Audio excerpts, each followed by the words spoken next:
Okay, guys, there seemed to be a problem with the streaming software. Kept crashing. So I'm live both on YouTube and on Facebook. Let me see here. I probably got to message some of you guys to let you know that I'm actually here. Let's see. Let's give you guys the link.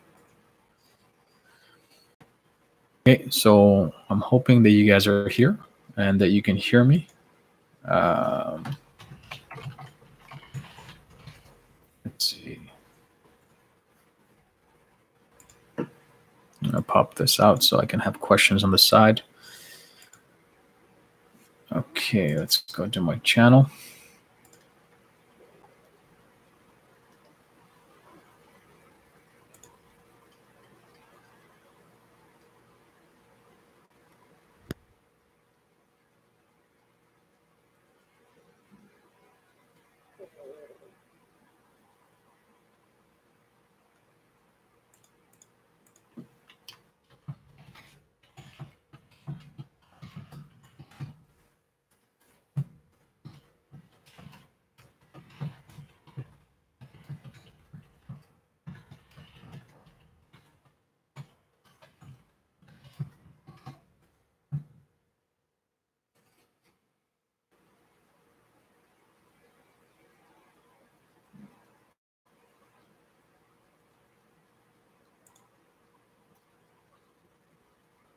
Okay, so hopefully you guys saw my other message in the other live.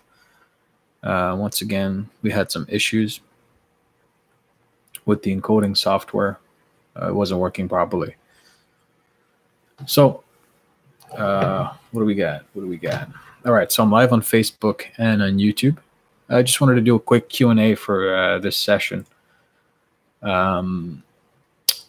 Just waiting for a few people to come through, and we should be good to go.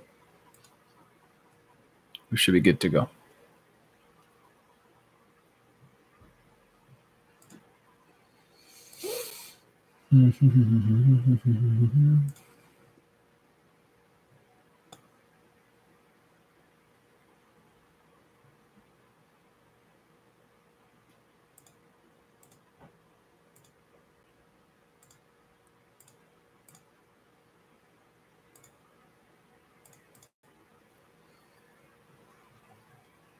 Okay.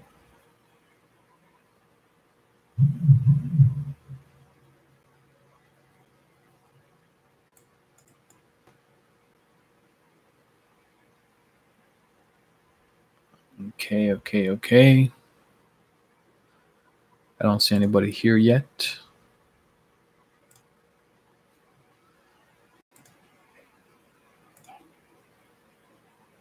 Hey, Sam, how are you? Welcome on board. So we're just waiting for a few people. There was a little bit of miscommunication. Well, actually, software glitch. Just trying to fix that here. How do I do this? Okay.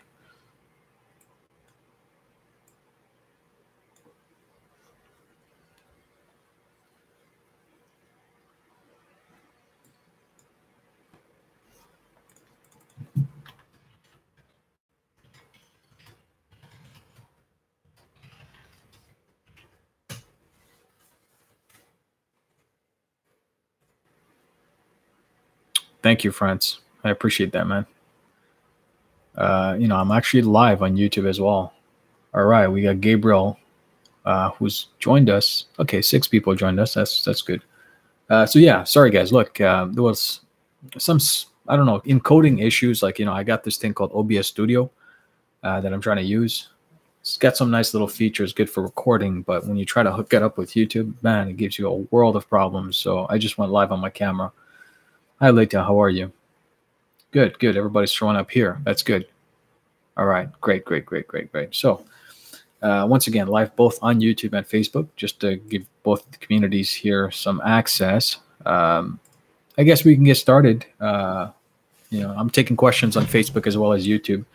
The purpose for this Q&A really is to, give you guys some background and some clarity on some of the questions you may have in reference to credit It could be anything in reference to your personal information. It could be anything in reference to some of the item challenges you guys are having. It could be anything in reference to how to get funding. So I want to open up the channel to a platform of discussion, and hopefully give you guys the insights that you need to, get the answers that you're looking for. Okay, so I think everybody shifted over to this video. So before we begin, once again, if you guys haven't subscribed to this channel, you somehow fell into this video, I'd encourage you guys to subscribe, turn that bell icon on, so when there's a new notification, you'll be notified. If you're on Facebook watching this, then I encourage you to like the Facebook Best Credit Resources page if you haven't done so yet. Now we are pretty much live, so if you guys have any questions, you can go ahead and ask that question on the side on the chat. So I'll pick some questions from there and continue. But while I'm doing this, I want to provide you guys some education, hopefully, so you can benefit. One of the things that I wanted to emphasize strongly on is the concept of, a lot of people have been following me on YouTube. They're looking through my videos, asking some great questions and in between. And I think we can actually make it more interesting. And that's, coming back on these Saturdays and doing these Q&As. I think it's going to be helpful. Hopefully you guys can get some value out of this and take away the knowledge that you need to apply it. Remember, credit is a long journey. It takes a long time to reach your financial objectives. It's not quick. A lot of people do tell you that there are shortcuts out there, and then they try to hopefully sell you their programs or services. And I have nothing against anybody. But I do think that if you're in the game to fix your credit, and if you're trying to make the most of it, you should focus 100% on, a plan. So you have to create a plan. You have to stick to your plan and go through that process of learning the right way of doing certain things, right? And one of the best ways to start is really the content that's in this channel. There's a lot of videos. It can get confusing sometimes. It can, especially if you're on the Facebook page. If you head over to my YouTube channel, you're going to start seeing that there's quite a bit of content, and we're trying to add content on a regular basis here. As you can notice, more and more content is being diversified now. We're talking about business. We're going to be also talking quite a bit about investments in the future, about how to get business financing. I think that's critical. But with that said and done, I think it all starts with your personal credit. All the people here who have been following me for a while know that I put a strong emphasis on self-learning. I think it's critical. You can have somebody do your job, take care of your credit profile and go out there and take that information and hand it over to them so that they can actually look at your files and start working on it. But I think the most powerful tool you have access to is the actual learning experience that you go through when you're here. And the reason why I say that is because when you're, following me and my advice and you're trying it yourself, I had a gentleman I was speaking to, his name is Mark. I think he was on the other live chat. Unfortunately, I don't know if he transitioned here. But we spoke for a good length yesterday, and I was telling him, look, my biggest thing is I want to make sure that, I'm accessible for people in a way that I can help them with their personal finances as well as some of the business goals they have. I'm well versed in both areas, but I prefer that our relationships actually lead down to a path where individuals can benefit greatly on business levels as much as personal credit. So I definitely look forward to giving them the maximum value from that. On the other side, I'm always looking to create strategic partners along the way. So it's very critical that you guys do take your time, go through the content, ask the questions that you need to. Don't be shy. There's no stupid question, unlike a lot of people would say out there. Some of these so-called gurus out there saying, oh, there was a stupid question and all that. I don't discourage anybody from asking questions. I think it's important that you ask those questions and that we're able to kind of communicate with each other in terms of value. So, whether it be in Facebook, whether it be in YouTube, hopefully soon on Instagram too, I'll start posting up some of that stuff because I know a lot of people are live there as well. So with that said and done, I encourage you guys to go ahead and participate, ask some questions. It could be anything, it could be personal credit related, business financing, whatever it is. And I'll do my best to answer. So we can start going ahead and putting questions up. So I'm waiting for you guys to participate.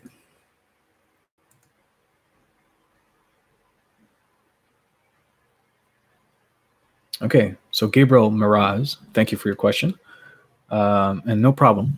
I think that it's important we all pay attention to the question that Gabriel asked here, and the question uh, is it better to go through the FCRA or the eOscar compliance-based disputes? Um, that's a very good question. A lot of people will get confused. There's different methods that people are teaching out there, right? So let me give you some clarity in that. And by the way, thank you, Gabriel, for asking that question. I think it's very relevant based on what we're trying to achieve. And then Sam, I'll answer your question shortly thereafter. Okay, so is it better to follow an FCRA-based dispute or an eOscar-based? I mean, here's the thing, Gabriel, and everybody else who's actually following. eOscar is just a platform, right? It's essentially an online platform that creditors and individuals who are reporting data on your credit reports are using. It could be other third-party softwares that are integrated with eOscar, like API methodologies. Not to confuse you guys with technology verbiage, but let's stick to it. So eOscar essentially is a platform that's software related. So when you're disputing or challenging compliance-wise, it's based on, hey, eOscar is supposed to be complete and accurate reporting, right? So that's what it means. So if you're putting something out there on the internet that's open, and let's assume the Federal Trade Commission were to look at this, and they have flaws against false advertising, right? When you say eOscar, which is complete and accurate reporting, and you have errors in your credit report, which is very evident, we all know that, and you have an entire online platform that's dedicated to complete and accurate reporting, don't you think the FTC should be paying them a visit and saying, here's $1 million fine for being inaccurate about what you said it was supposed to be accurate? So on an advertising level and the compliance level on a federal trade level, there's a severity to it. Also, it's a business, it's a business malpractice. Now, it's not a business malpractice for the credit bureaus. It's a business malpractice for the people who are actually posting erroneous items on your report. Let's say if there's errors on names, accounts, past dues, balances, payment amounts, all these good things.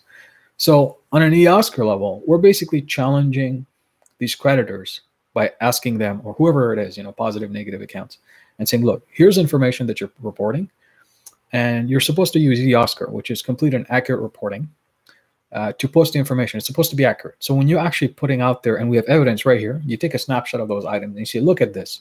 How could this be close to anywhere near accurate? And you're challenging them on those sentences, right? And then it's a very simple letter, right? It's just a snapshot of those items. You circle out whatever the negatives are or inaccuracies are. And you say, look, eOscar here says it's complete and accurate reporting. Can you demonstrate to me how you have complied with the level of accuracy? So it's a more basic approach with the eOscar. Now, of course, you can learn the whole process, which is my course, The Ultimate Personal Credit Mastery. I teach about the eOscar methodology. I do definitely go into FCRA as well. The reason I teach eOscar methodology is because it's more simple. When you're approaching credit repair, you shouldn't make it too complicated. The FCRA is a law that is for consumer reporting. Essentially, it's the law that consumer reporting agencies who are, recording your information, having access to it, distributing your information, or even like allowing, credit pools with creditors through permissible purpose, of course, to give them a snapshot of who you are as a consumer. On those regulations, the credit reporting agencies are supposed to follow the guidelines of what we call the FCRA, Fair Credit Reporting Act. And in it, the creditors also have a set of rules, when it comes to data furnishers. But the most important thing about that is that really applies directly to the credit reporting agencies. So if you take the FCRA, for example, I think the best approach for the FCRA is once you're past a point where like you can dispute it or challenge it based on simple methods like the eOscar methodology I teach, and you really need to go ahead and like accelerate your process and go out there and sue them, then what you can do is, from that perspective, go down to the FCRA, and you can do two things, right? Any violation of the eOscar, like, hey, look, they're non-compliant, they said they're accurate reporting, but they're really not. The CFPB is really harsh on that, because they don't give a crap. If there's actually a good mistake and you documented it properly, and you show like, hey, look, these guys actually did a huge mistake. There's a lot of items they put up, and it's been several months I've been trying to fix it. Here's a series of different violations. Then the CFPB with the American Arbitrage Association, which is another group of individuals that allow mediation or arbitration in the process, you can sue them, and they can look at that eOscar site and what you're trying to do and how simplistic you kept it. Then your attorneys can come in and you can tell them, hey, can we use the FCRA?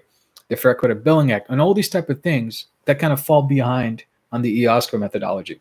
And the reason I say that is because your EOSCAR methodology is based on, I'm challenging you because it's not compliant. You said it's supposed to be accurate, but it's not. You are not compliant. So it's one jumbo challenge.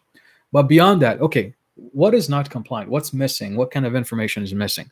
And typically what we end up doing is what's missing is usually, hey, account information is missing, or the payment information is missing, or you put a negative backup on my account. It's not supposed to be backup. I'm supposed to be notified, for example.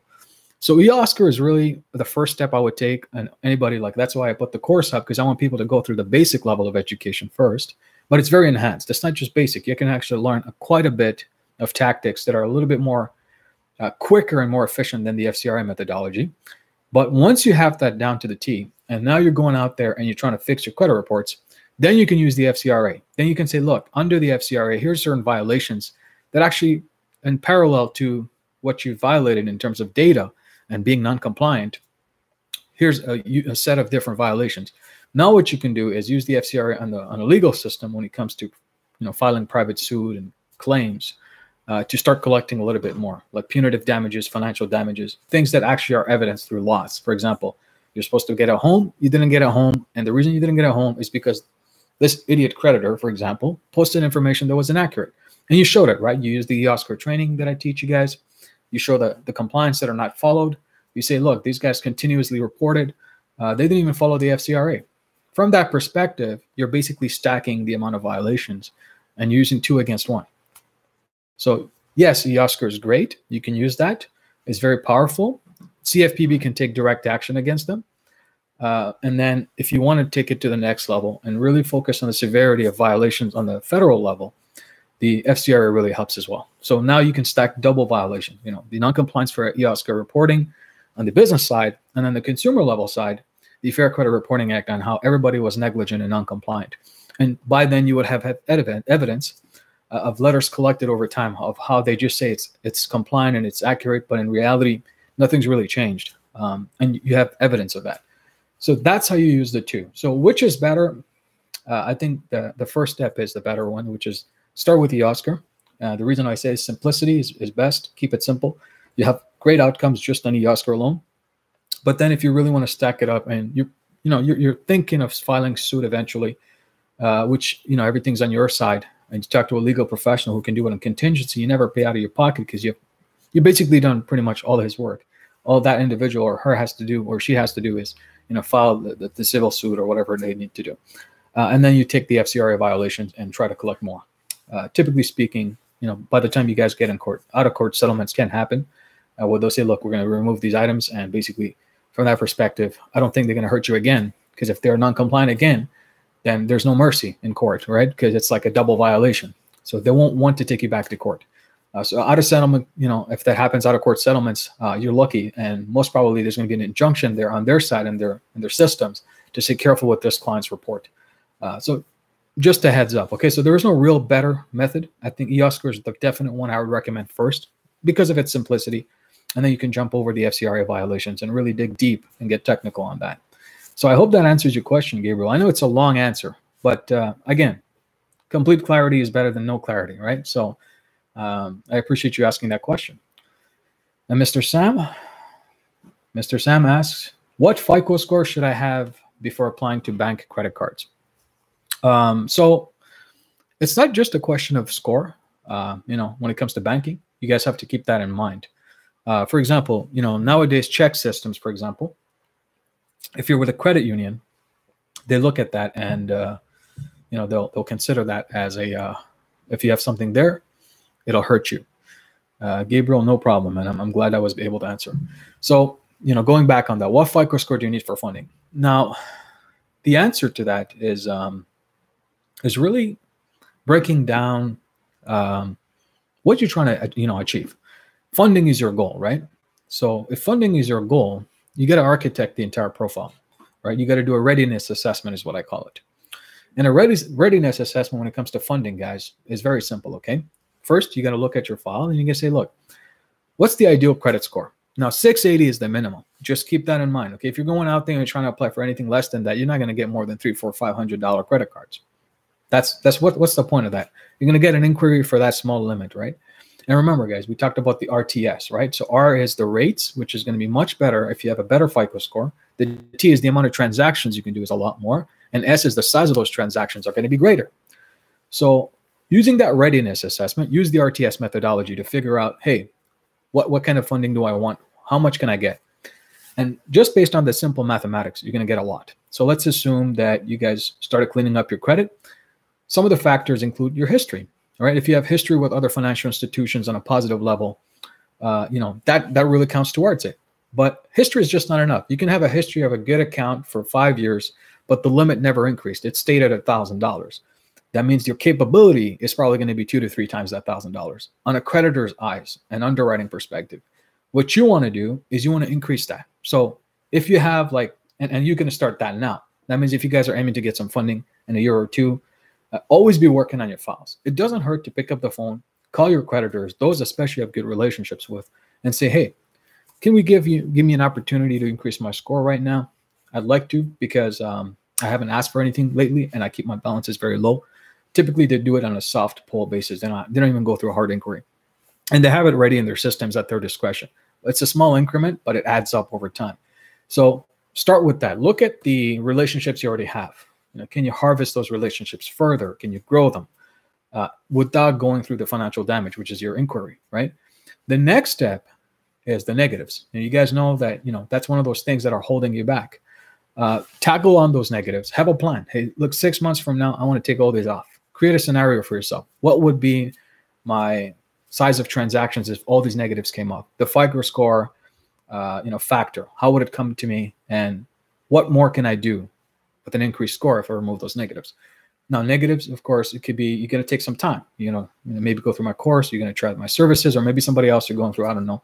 But whatever the case, you remove your negatives and you work with that, and you tackle it that way, right? So first things first, work with your existing relationships, harvest those guys.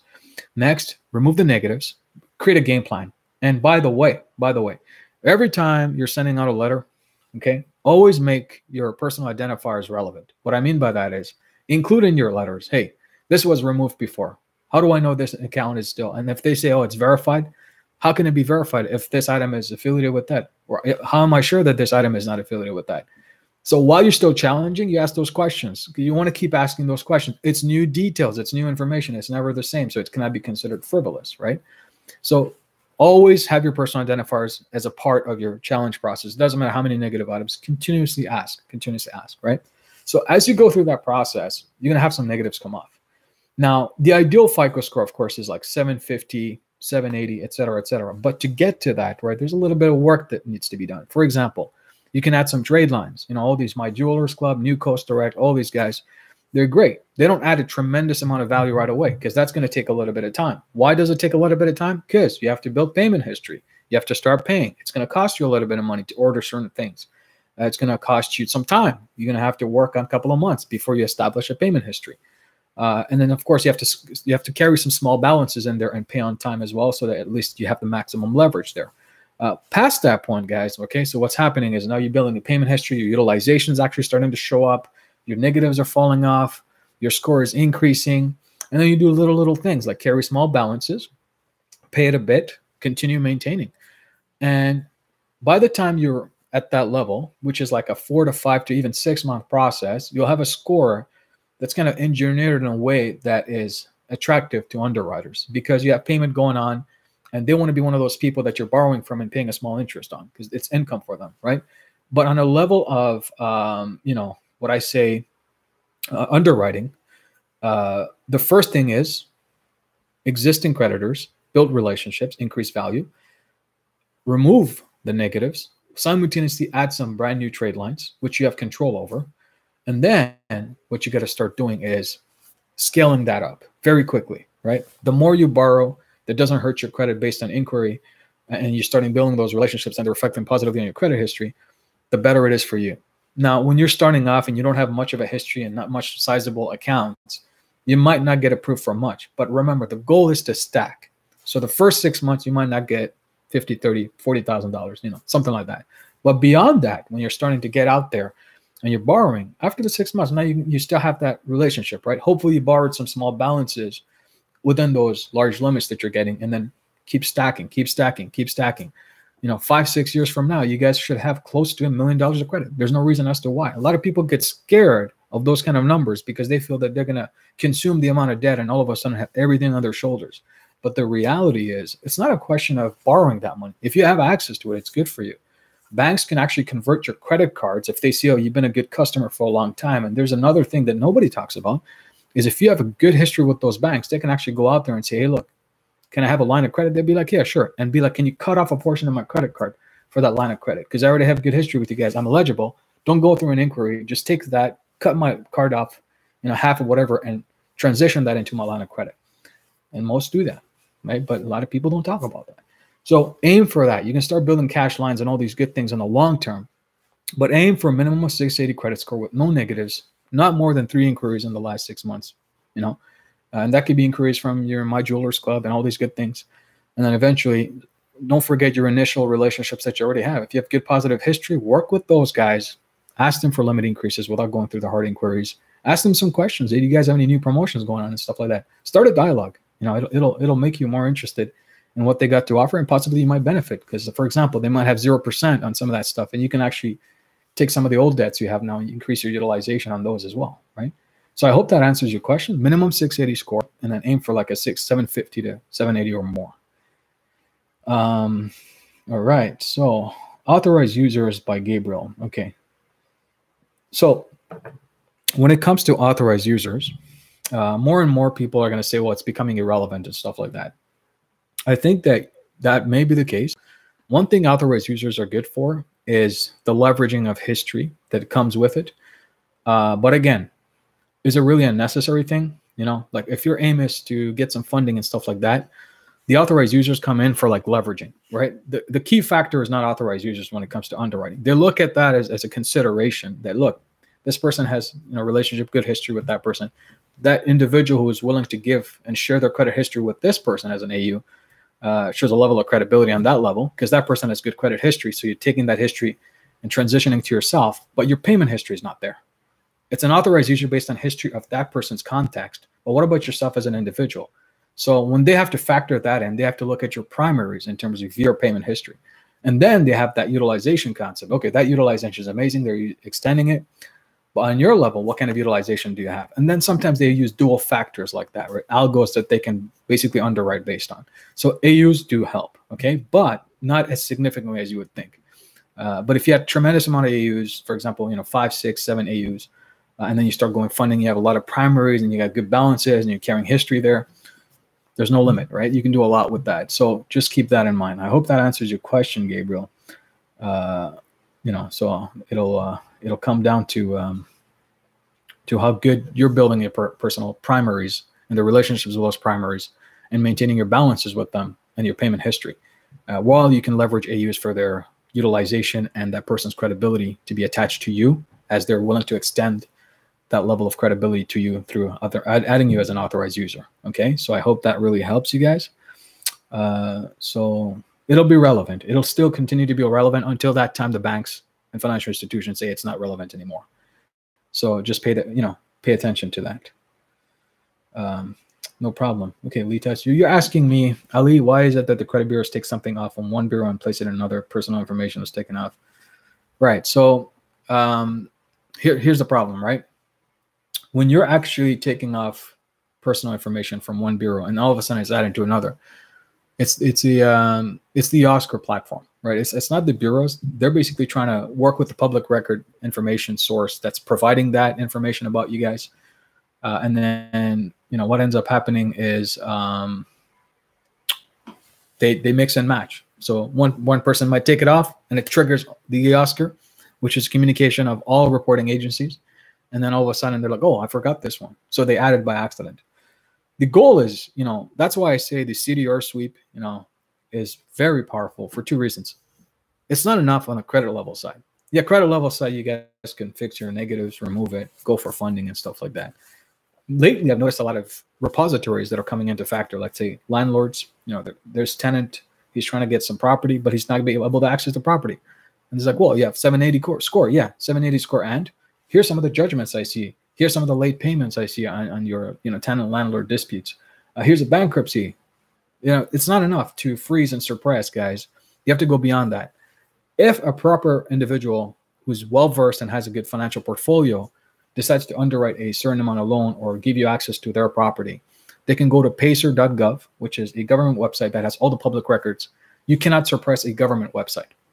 They can pull off your bankruptcies and a list of creditors from that. So you have to think about that, right? If they decide to go that route, and Pacer is not expensive, it's actually free, up to $5, and it's 10 cents per search.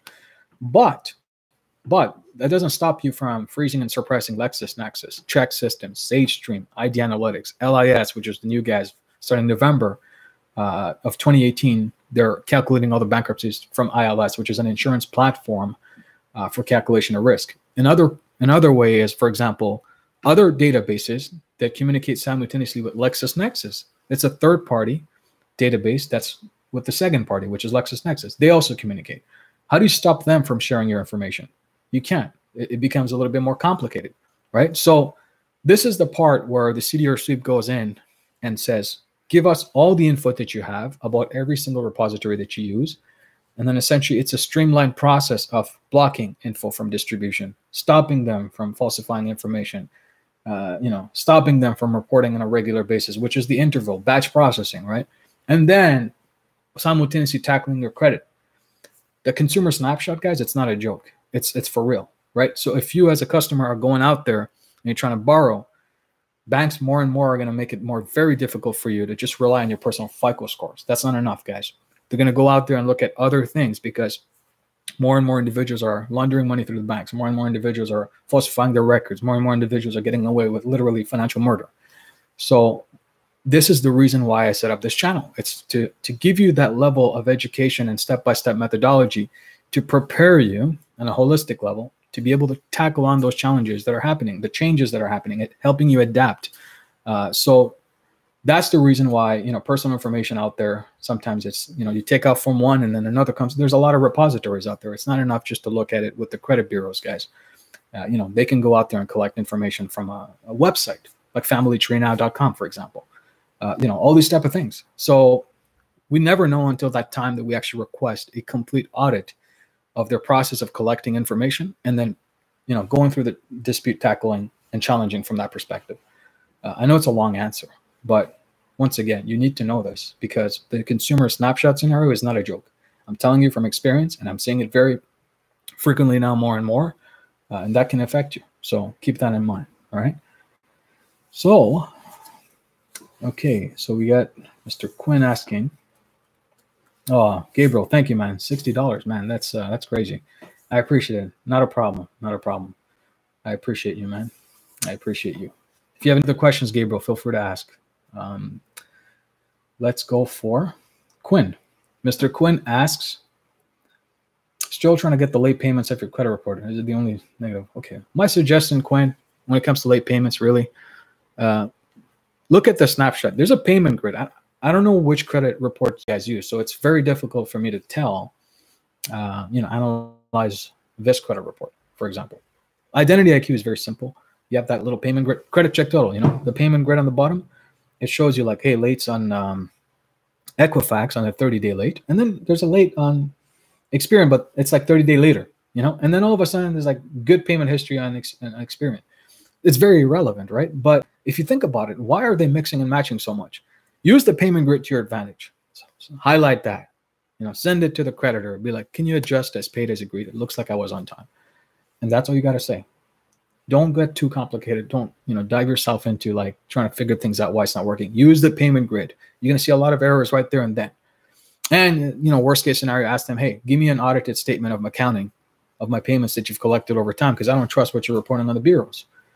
2 questions. Why is the payment grid incorrect? Please adjust to paid as agreed. Number 2, can you show me audited accounting of everything for all 3 credit bureaus that you're reporting? It's going to be very difficult for them to take their time, spend somebody's resources. It's a very costly process. They're not going to bother. They're not going to bother. So use those 2 things. Once again, payment grid, and give me audited statements and accounts of all the information that you uploaded to the bureaus based on this particular account. Use that to your advantage. So I hope that answers your question. Okay. So let me know, Quinn, if that was helpful. If not, then I'll try to email you and we can go back and forth on some of the challenges you're having. All right, guys. So Lita is asking, something was taken off your credit report. You got an alert that a change was made. Okay, it was placed back, updated. Right. Okay. So Lita, the reason why the information that was taken off is put back is because the credit reporting agencies, they have a 30 to 45-day window to investigate, right? Especially if you're adding more data. So they can remove it, and in your credit monitoring, you can see that happening live. But with a final response, by the time they send you a letter, that's the completion of the investigation. The final snapshot and the outcome of their investigation is when they send you that final letter. So with that said, what ends up happening is you can have certain items removed in the process, and there's like a roller coaster happening, right? A lot of us see that. Sometimes we're adding some positives, and there's like a roller coaster happening here and there. And then all of a sudden, you have this item that's like removed on your snapshot on your portal or whatever. And then you get a letter saying, oh, it's been updated. And then it might be in the portal too that it's updated. The reason why this happens is because that 30 to 45 days, by the time that the credit bureaus can't seem to figure it out, and they sent a what we call the ACDV, which is the automated dispute verification to the creditors, the original creditors, they're taking their sweet time, going through them files, and all of a sudden they come across it. The credit bureaus are still waiting for an answer. They want to be compliant. So for the time being, they're going to remove it. If it's not accurate, they can't keep it there, because by the time you apply, it can affect you. So they use these compliance codes to temporarily remove it, boom, from your credit report. But these, creditors are actually coming out. All of a sudden, they stop drinking their coffee. They wake up. They're like, holy crap. Oh, man, I'm supposed to get this. I got a deadline. Lazy, group of people. Now they update it. They send the AUD back and say, look, it's been updated, verified. I don't want to get in trouble. And that's how the item comes back. During the time of investigation, if something's not accurate, it's not going to stay on the report, because the way you're challenging it is making it very difficult. It's compliance challenges, right? It can be severe penalties for that. So they can't keep it on the report until it's verified from the creditor side. So that's why it's temporarily removed. But by the time they come back, the creditors decide to wake up, and all of a sudden they trigger the AUD form, which is a universal data form. And there's a little checkbox in the bottom, and they say it's certified, compliant, accurate. So the credit bureaus have to take it on faith, and they put it back up as updated. So I hope that makes sense for you guys, especially Lita. So there you go. All right, good. So I'm glad I was able to help you there. Right. So does that make sense, guys? Like, do you understand why certain items are taken off during the time of investigation and all of a sudden reappear after the time of investigation? It's because the credit bureaus cannot keep it there if it's not compliant until verified. So that's why during that time, there's a roller coaster happening. All right. So I hope that answers your question. Yeah. Good. So any more questions, guys? This is the time. This is the time to ask. We're good to go. We got until another 15, 20 minutes, guys. I'll stay a little bit longer just because I started this live a little bit late for technology reasons. I'm not an illiterate in technology, I promise. It's just the software I'm using wasn't really friendly with me today. So let's go ahead and ask some more questions, and hopefully I can get you guys some clarity. Looks like nobody's asking. Okay. Check Afric. Which credit monitoring service do you recommend? All right, Gabriel. So I'll get back to your question. I'm just going to answer a person here. Which credit monitoring service do you recommend? I see all three bureaus scored updated weekly and credit reports monthly. Right. For me, Identity IQ. I'll be honest with you. It makes perfect sense. It's very easy to use. There's so much accuracy there. It gives you a complete snapshot, very simple breakdown of information. And then, you go from that perspective. Yeah, you can prefer FICO rather than Vantage scores, but keep in mind, every underwriter has their preferences. End result is, the amount of items that you have, how is it reflecting? Are there derogatories? The things to pay attention to on your credit is the negatives, the payment history, the amount of accounts you have, the limits you have, your utilization, your balances. The score is just a reflection based on different algorithms and calculations. An underwriter is going to go based on whatever they're comfortable with. But the risks associated beyond that are based on the consumer snapshot, like I explained, on a holistic level, and then breaking down individual items and calculating a score based on that. So the higher leverage you have, the better, the better utilization, payment history, different consolidated accounts, installment loans, et cetera, et cetera. But yeah, FICO is pretty good. You're right. I prefer FICO myself, yes. But keep in mind, it's an entire snapshot of the consumer. So you have to pay attention to that. But again, Identity IQ is my favorite. I'm not, saying you don't have to use other ones. You can. Trick here, guys. Let me tell you something funny, okay? If you go to like the credit reporting disputes, like their online websites, and you're not going to dispute anything. It's just for your information, all right? And you're trying to upload, or let's say you're trying to find a way to dispute information online through the eOscar on their own website. So let's say eOscar for Equifax, TransUnion, their respective website, file an online dispute. By the time you complete your information, right? And if you don't have access to credit monitoring, if you log in to dispute online, but you're not really disputing, they're just going to say, which item do you want to dispute? You're going to see all your negatives on the back portal of those eOscar things without disputing. You can just print it out and not dispute anything and just go off of that. You don't necessarily need a credit monitoring service. But if you want to, if you want to go and get some funding and all that good stuff, you want some financial things going for you, absolutely credit monitoring is useful. But if all you want to do is get rid of a couple of small things, just go on the eOscar portal of their website for disputes and just download the snapshot and you actually access it without filing any disputes online. That's a little thing I want you guys to know. All right, so I hope that answers your question. Yeah, check out Frick, no problem. All right, Gabriel, you asked another question before this one, so I'm going to go ahead and answer that. I'm having issues updating my personal information of the 3 bureaus, specifically addresses older than 10. I get letters saying they're removed and they repair later. Right. Okay. So ask the credit bureaus. If you have the time, just give them a call, Gabriel, and say, where do you collect my personal information from? And say, can you provide me the sources? Because you keep updating and stuff like that. I don't think they're accurate. So I want to go ahead directly with the source of information. And then when you do that, you're going to see who's reporting your info and take their info and just say, look, I want you to stop reporting. It's inaccurate. It's no longer relevant to me. Challenge those guys, get a letter confirmation, and send that as evidence to the bureaus. They're going to stop reporting your personal information inaccurately. Okay. Sometimes you'll say it's LexisNexis. Sometimes it's just other information sources, but they can't lie to you. So they have to give you the truth. Get it over the phone, get their address, phone number, whatever you need. And then go from that perspective, tackle it that way. Once you have the evidence that the items are not accurate and they're pretty much erroneous to you and they're not relevant, well, now you can go ahead and challenge them again, all right? So ask where they collected that information first, Gabriel. Once you do that, then it's easier for you to go ahead and basically challenge it step by step as you have evidence now, right? You have evidence now. So I hope that makes sense. If it's 10 years older, I mean, damn, God knows where they're getting their info, right? So, but it's important that you still figure it out because that can be shared also, and if that individual has a similar name to yours, geez, that can do some damage. So just be careful. I hope that answers your question. There's a question you asked again. Okay, let's see. The resurface third-party bureaus. Yeah, exactly. Yeah, to answer your question on that, yeah, there are third-party bureaus. But guys, I want you to do something for me. If you have a pen and paper, if you don't, you gotta probably re-listen to this. The best way to see what kind of personal information is being shared about you out there, there's a website called familytreenow.com. Okay, I shared this with a client yesterday. His name is Mark. I'm not sure if it's part of our call today, but familytreenow.com is a snapshot where you can find out information about you. It's like that, history thing, but it's free. So you go there and you're going to see like some pretty interesting things. Like you put your first and last name, the city you're in, and the state. And it's going to give you a snapshot of all the personal details, addresses, who your affiliates are, the aliases, the address you've lived in, your phone numbers. Holy crap, right? Holy crap. So what you can do is contact familytreenow.com, their support, and say, look, my information is being shared out there.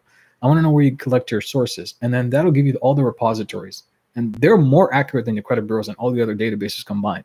So if you get an idea of where they're sharing their information from and where they're getting their sources, it'll give you a perspective of how your consumer snapshot looks like.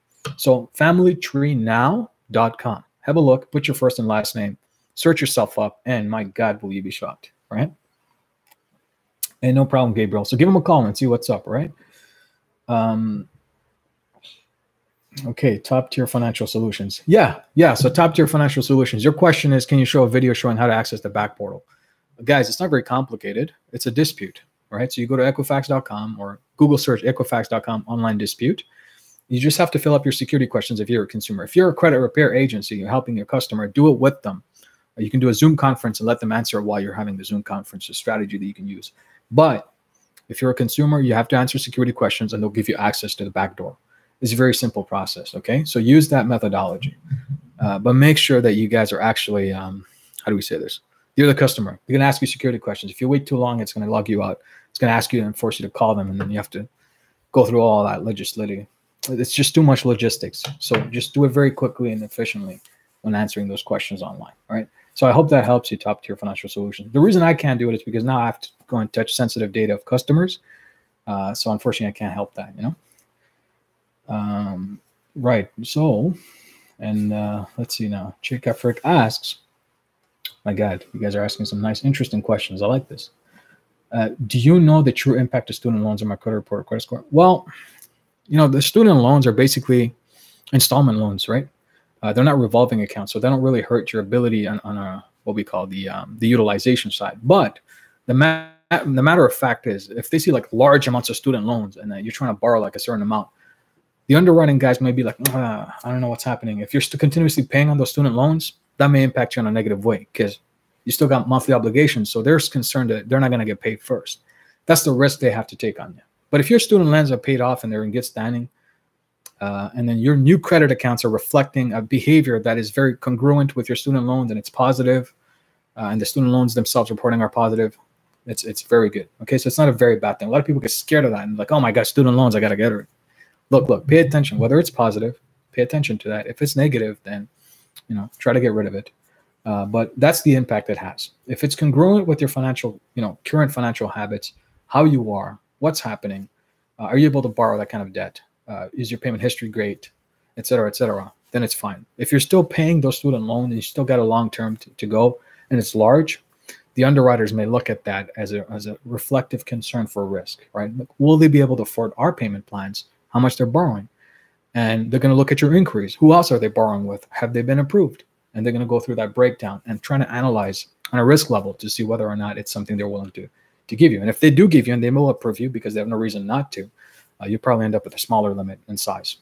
So I hope that answers your question, Chick Afric. I hope I'm answering you right.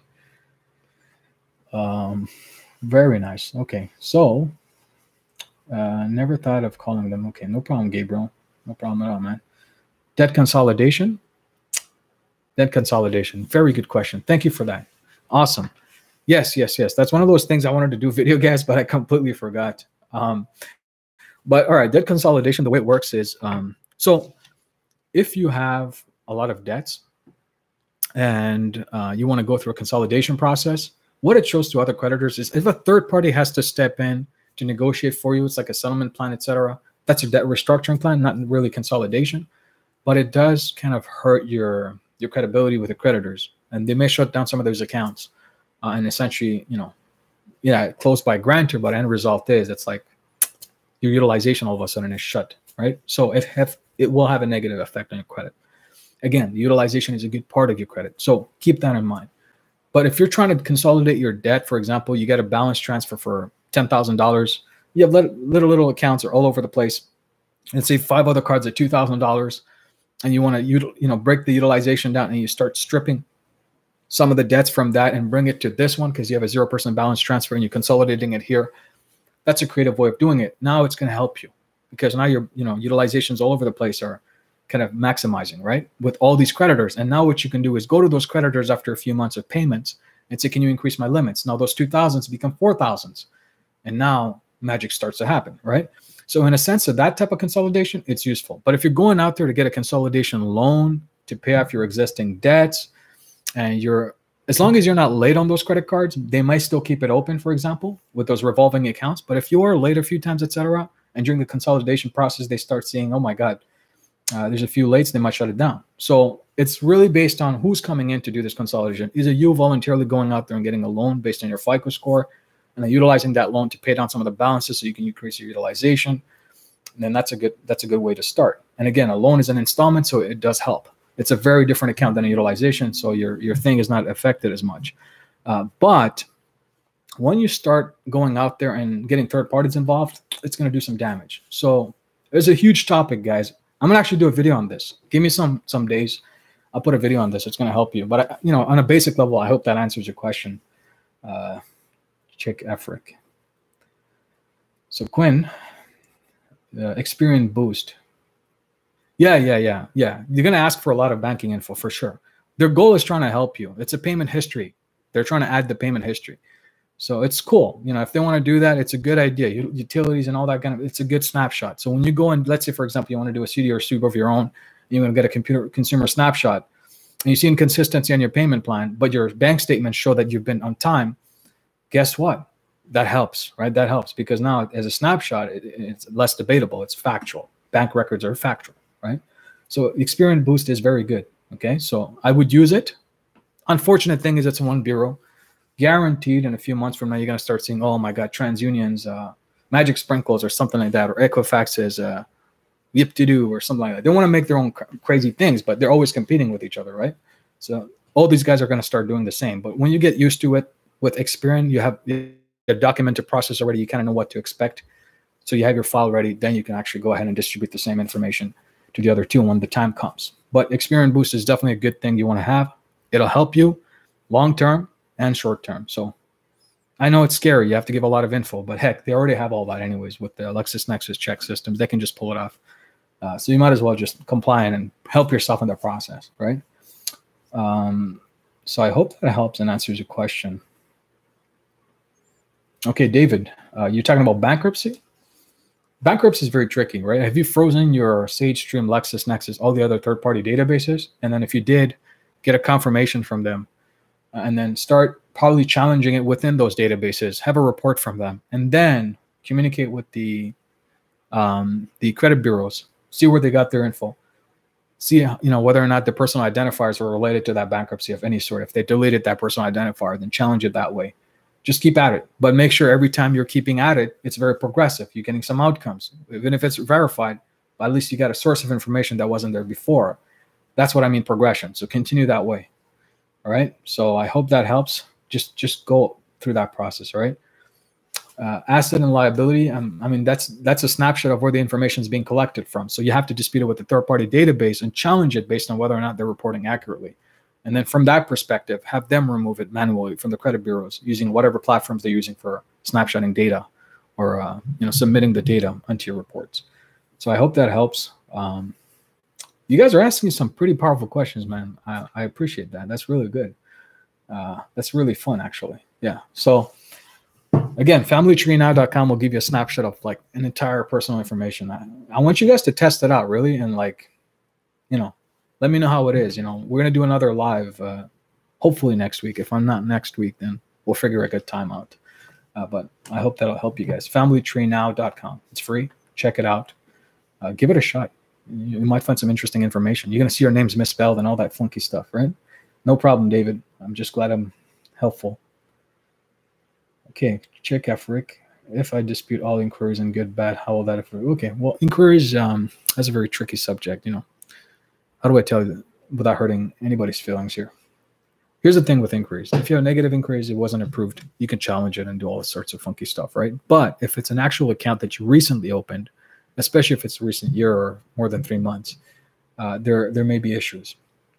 They may shut down your account. If they don't shut it down now, during a credit audit process, they may shut it down.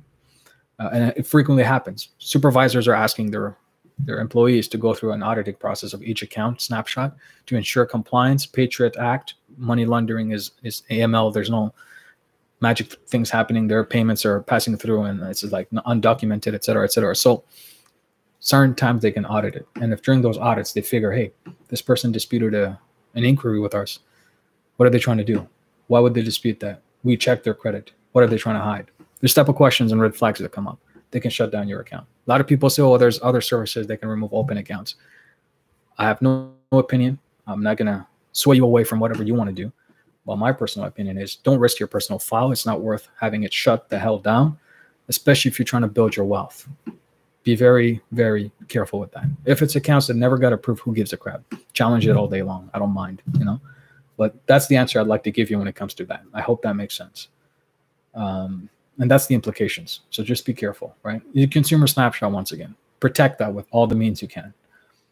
So good. Good. Yeah, David, you're going to see like Family Tree Now is actually a very interesting website. Now, I can't really share my screen with you guys today, but next time I'll show you a breakdown of that. Got some ideas for a few videos. Hopefully I'll be able to help you guys out there. Okay. Guys, keep asking questions. Keep asking questions.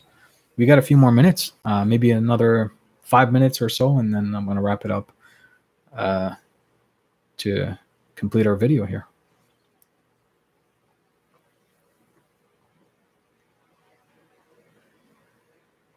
All right.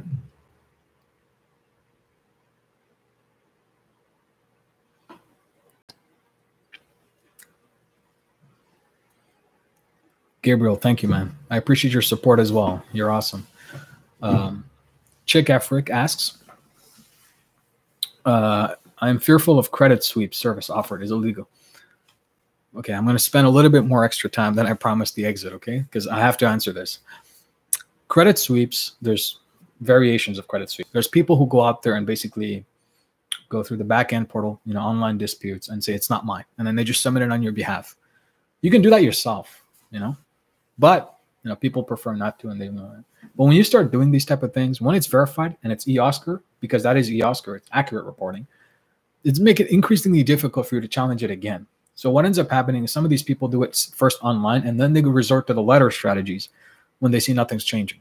So they tell you it's going to take 30, 45 days, 60 days. But when you start seeing, oh my God, it's the same as a credit repair process. I can just do this myself. Why did I pay a couple of $1,000s?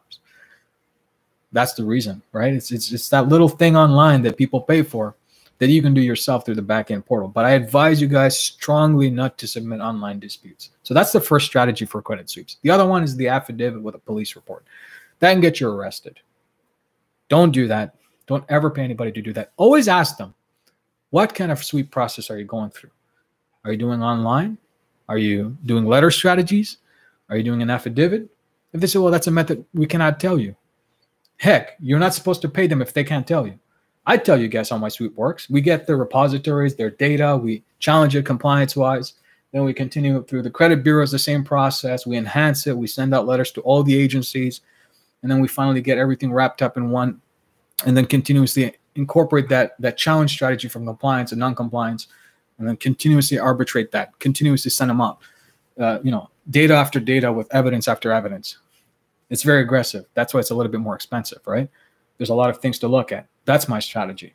If nobody's willing to share their strategy with you on a credit sweep, then I'd be very worried about that, because it's your personal file, guys. If you go out there, you can let them do whatever they want, but be aware of what they're doing. If they say, hey, we're just sending out letters, well, how come it's faster? Well, it's just we're more aggressive. We have certain different strategies, well, we don't risk your file. Fine, But, the thing is, how do you know whether or not if somebody's actually telling the truth about that? Simple. You call the credit reporting agencies and you ask them.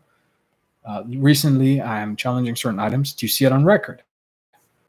And if they say, yeah, you submitted it online, well, that person told you they're sending out letters. God damn, they just lied to you, didn't they?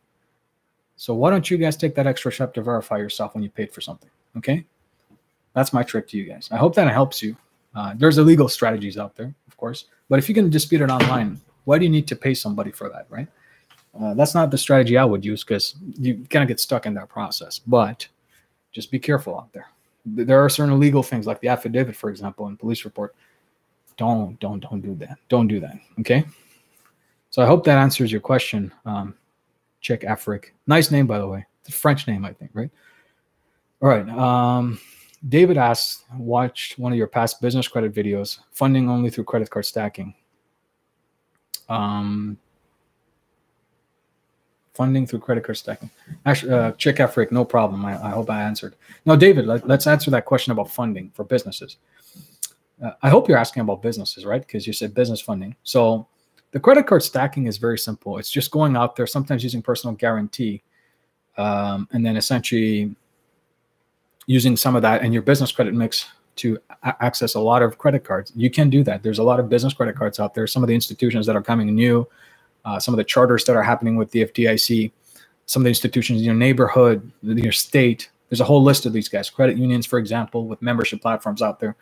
But credit card stacking is really like, it gives you a limitation of how you use that, right? So if you use your credit cards to purchase certain things on a business level, it's very difficult. When you want to do real estate, you can't really use your credit card, right? You're going to have to get some cash lines of credit. During those scenarios, David, what you want to do is you want to look at some of the loans and financing that are available with those banks and institutions and ask them, hey, what are some of the ways that I can borrow for certain types of transactions? Ask them the question, start dialogue with your institutions, and they'll give you some sort of idea and snapshot. Here's the thing you got to be careful with, though, okay? They have to see like you have a legitimate business operation. They might ask you to open an account with them certain times because they want to make sure that you have activity going on with them, and they'll take their payments out of those accounts. So you have to work with those institutions. You have to see what kind of flexibility they offer. And from that perspective, get loans and lines of credit. Sometimes they'll look at your personal credit, but if you have a business that's been around for 2.5 years or more, I say 2.5 because I'm giving that emphasis a little bit. You have good financial activity in those accounts. You have creditor relationships built already on a personal level that are correlated with those business accounts. It's going to help you, all right? But if you're starting off and you're building business credit, the only thing you're going to get is small lines of credit, but huge credit cards if you build no PG credit funding. The problem with that is credit cards are very limited in terms of what you can do in terms of cash access. Certain comes with cash access, but you get stuck after that promotional rate and you're kind of struggling and trying to, it's like a headless chicken trying to figure out how to get out of a death trap. It's very difficult. So if you want to do business funding, there's many other ways, right? Guys, I talk about, and recently I have these videos out, right, that I talk about, hey, you can actually acquire a business without any money. And I'm helping individuals out there learn that. There's a mentoring program. It's not very cheap, but what are you trying to achieve with business? Why do you need a business? Ask yourself that. If it's to leave a family legacy, if you're comfortable in a certain arena, you have certain expertise, let's hone that expertise and take it to a level where you can incorporate it into an existing business and you can acquire that. It can be minority, majority stake, and go from that perspective. That business already has established relationships. It's going to be a lot easier to get credit from that perspective. But if you're doing it from scratch, it's going to be very difficult. A lot of people say, well, I need business credit for real estate. Yes, but real estate underwriting when it comes to mortgages and financing for multifamily depends on your personal credit also. So, end result is, do you really need it for real estate? Business financing is good for equipment. If you're a construction company, you want to go and lease out some heavy equipments, John Deere's and all those good things, then it becomes really useful. So figure out the purpose of why you need that business. And if you need credit cards are great, but lines of credit and loans are even better. So that requires dialogue, communication with your institution. What are the requirements? What are the minimums? And be able to speak with, management level decision makers that can give you some insights. And I hope that answers your question, David. I know it's a very long-winded answer, but we always get, sideswept by a lot of people trying to sell their services and stuff about business credit, but it comes down to the reality of it. Do we really need it? How do we need it? What are some of the purposes of that business credit? What's our long-term goal with it? And enable yourself to go in that and get that expertise that you need to figure out what the path of your business is going to be. If you want to acquire an existing business, use your expertise and build credit on that existing one. If it's easier, do that. Okay, but don't wait around. Hope that answers your question, David. I know it's a little bit long, but heck, this is me, man. Can't help myself. Gabriel, thank you, man. I hope to see you on the next one too. All right, Sam, how often should we apply for credit cards? Okay, credit cards. Well, first of all, if you already have existing ones, you got to do two things. Every 6 months, go back to your existing ones and ask for an increase without hard inquiry. There's got to be a habit, guys. You got to do that regularly. And then every 6 months also, you can apply for 1 or 2 or 3 even max. Because remember the rule, every 6 months, not more than 3 inquiries. Follow that rule. So that means you can apply for 3 new ones with high probability of approval. But that doesn't mean you got to start with your existing ones. Go and increase the limits on those guys. See what they got. Maybe they got a line of credit you can convert it into. They don't require hard inquiry. So play around, man. Have fun, guys. Go out there, have fun with banks. Banks are your friends. A lot of people are scared because they had bad credit issues or circumstances in the past. Look, it doesn't matter. We've all been there. The goal is now you establish your wealth. Now you take it to the next level. Now you owe yourself to be a better person of yourself. But at least use those strategies to the best of your advantage and build on that. So I hope that makes sense. All right. I guess we're done with the questions. Very awesome. Okay, great, guys. Well, live stream is coming to an end. It's April 6th. It's actually my birthday, guys. I'm 32 years old. Can you believe it? That's crazy. I'm getting old, the gray hair and everything. But yeah, I wanted to take my time to do this for you guys. I appreciate you all. I greatly appreciate your questions and interaction here. Feel free to share this video if you want, and go go out there and have fun, build your wealth. I believe in you guys. You know, I want you guys to really benefit from the content that I'm sharing with you guys. And I hope you guys can, join me, hopefully in one of my courses, or at least some of the services that I offer. But if not, again, I'm more than happy if you guys join me on the levels of discussions, especially here. Keep interacting so I can offer more value. And thank you guys, for the birthday wishes. I didn't want to say it until the end, so I'm gonna go off and celebrate a little bit here. But once again, I appreciate you guys, love you guys, and I hope to see you guys next time. This is once again your guide and mentor.